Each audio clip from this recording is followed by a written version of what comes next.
संजीव के अंदर देखने को मिला। जिस तरीके से एबीपी के छात्र और महिलाओं पे अत्याचार हो रहा है, जिस तरीके से बताया जा रहा है पश्चिम बंगाल के जो महिला है उनके साथ रेप हुआ जाता है और अन्य तरह की उनके साथ घटना होती है, उसके बावजूद भी वहाँ का जो प्रशासन है उनके ऊपर पूर्व कोई कार्रवाई नहीं करता है। जो दोषी होते हैं वो बिल्कुल खुलेआम घूमते हैं। वहाँ तक कि जो वहाँ की सीएम है ममता बनर्जी, वो ममता बनर्जी कहीं ना कहीं लगता है किस तरह से इसको मामले को अनदेखा करा जाता है।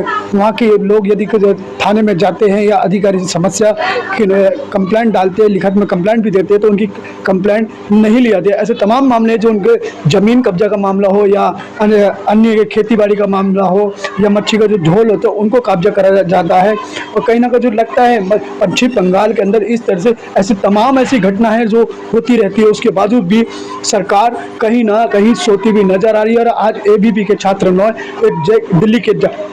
दिल्ली के बंगाल भवन के पास देखा गया, उन्होंने घेराव करा और घेराव करने के बाद भी और दिल्ली पुलिस ने उनको पूरी तरह से रोकने की पूरी कोशिश करेगी, उसके बाद भी बैरिकेडिंग तोड़ते हुए और आगे बढ़ते हुए चलेगा। और आप देख भी रहे होंगे तस्वीर में किस तरह से बैरिकेडिंग तोड़ रखी है, उसके बावजूद भी एबीपी के छात्र शहर में देखा गया महिलाओं के साथ अत्याचार हो रहा है, उसको देख किस तरह से आप देखते हैं? आप देख रहे हैं हमारे साथ कितनी भीड़ इकट्ठा हुई है। विद्यार्थी परिषद जो है के तमाम जितने भी कार्यकर्ता है सभी यहाँ पे उपस्थित है। विद्यार्थी परिषद जो संदेश खाली में घटना हुई वो बहुत ही निंदनीय है और दुर्भाग्यशाली है कि ममता बनर्जी की आंखों तले उन्हीं के टीएमसी के कार्यकर्ताओं ने महिलाओं के साथ उन्हें चिन्हित करके सिलेक्टिव अप्रोच यूज करके उनको अलग किया और फिर उनके साथ सामूहिक बलात्कार जैसे निष्कर्मों को निष्कर्म किए, जो कि बहुत ही शर्मिंदा है।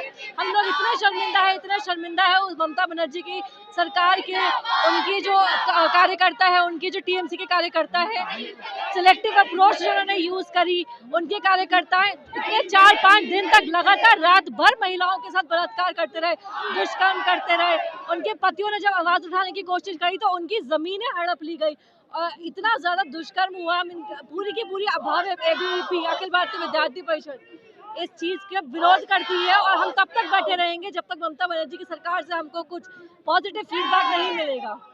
क्या लगता है उनको मिलने भी नहीं देते? जो ममता के यहाँ देखा गया महिला के साथ अत्याचार हो रहा है, पुलिस प्रशासन सो रहा है, उसको किस तरह से आप लोग देखते हैं?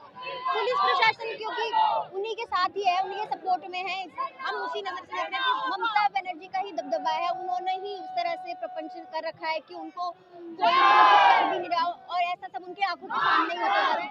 तो ममता बनर्जी को शर्म करनी चाहिए जिस तरह से महिला उत्पीड़न हो रहा है। जिस समाज में हमारे भारतीय समाज में जहाँ नारियों को देवी का दर्जा दिया जाता है वहाँ इस प्रकार से उत्पीड़न हो रहा है, तो ममता बनर्जी का पूरा इसमें हाथ है।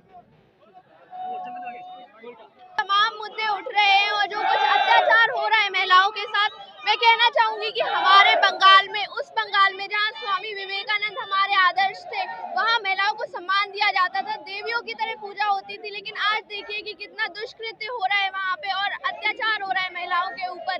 और तब भी हमारी जो सरकार है, हमारे सरकार के रहते हुए ये सब हो रहा है। विवेकानंद जी हमारे विदेश में जाके शिक्षा और ज्ञान का संदेश लेके गए थे, लेकिन अभी हमारी भारत की छवि क्या बनेगी? ये जो सारे नीच कृत्य हो रहे हैं ममता सरकार की वजह से, टीएमसी की वजह से, तो इसीलिए हम उनके खिलाफ हैं और चाहेंगे कि वे बर्खास्त करें और कुछ ना कुछ न्याय दे। यहाँ पे न्याय का मंदिर है और न्याय मिलना चाहिए।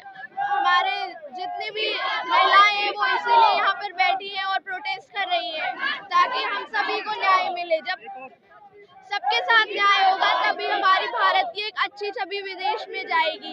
और इसी के साथ मैं अपनी वाणी को विराम देना चाहती हूँ कि हमारे यहाँ हमारी संस्कृति में हमेशा महिलाओं को सबसे ऊंचा दर्जा दिया गया है। यहाँ तक कि माँ की तरह, देवी की तरह पूजा जाता रहा है। इसीलिए मैं चाहूँगी कि हमारी भारतीय संस्कृति को दोबारा से पुनर्जागरण किया जाए और हमारे साथ अन्याय ना हो, सभी के साथ न्याय हो। महिला के साथ अत्याचार और रेप हो रहे हो, किस तरह से आप लोग देखते हैं? देखिए ऐसा है, मैं यूपी से हूँ, वहाँ तो नहीं सुनाई देता ऐसे कोई इतनी भयंकर घटना, और अगर सुनाई भी दिया जाता है उसमें जल्द से जल्द कार्रवाई ली जाती है। जैसा कि बंगाल सरकार में हम लोग देख रहे हैं, उसको कहने के नाम पे तो गिरफ्तार कर लिया शेख शाहजहां को, पर वो जिस प्रकार से सरकारी दामाद की तरह चला जा रहा है उसको देख के तो बिल्कुल ही लगता है कि उन्होंने उसको दंड देने के लिए किया हुआ है कैद, वो तो ऐसा लग रहा है कि खाली केंद्रीय एजेंसी उसको ना अपने हाथ में लेके उसका न्याय करने की तैयारी करे, तो इस वजह से उन्होंने खाली दिखावे के लिए किया है, उनका कोई ऐसा मकसद नहीं है। अगर इतना ही वो कर रही होती तो आज ये हालत नहीं होती जो बंगाल की अभी बनी हुई है। सरकार है, आप नेता है, आप नेता किस बात के हैं? ये इस तरह से हम नेतृत्व करेंगे? हमारी महिलाओं बंगाल में इतने दिन से ये हो रही है, 50 ज्यादा दिन तक इस बात को छुपा के रखा गया है। ममता बनर्जी को इस्तीफा देना चाहिए जिस तरह की वो हरकत कर रही है। इस्तीफा नहीं देते तो क्या करोगे आप आगे से? यदि इस्तीफा नहीं देती ममता बनर्जी तो क्या करोगे आप लोग?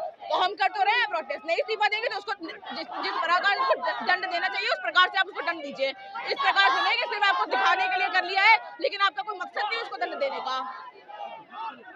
महिलाओं का सम्मान नहीं होता, किस तरह से आप लोग देखिए? सबसे पहले तो मैं आपको बता दूं कि अखिल भारतीय विद्यार्थी परिषद के कार्यकर्ता है वो कार्यकर्ता जो हमेशा छात्र हित और राष्ट्र हित की बात करते हैं, और हम मानते हैं कि महिलाओं का इस देश में एक हमेशा से एक बहुत ही अहम भूमिका रही है। और जैसे कि आप जानते हैं कि संदेशखाली गांव से बंगाल के एक बहुत ही शर्मनाक एवं निंदनीय घटना हमारे सामने आई है, जहां पर टीएमसी के वर्करों द्वारा जो महिलाएं हैं उनके साथ बहुत ही गलत और कुकर्म किए गए हैं। तो हम सभी इसका विद्रोह करते हैं और हम सब ये मांग करते हैं कि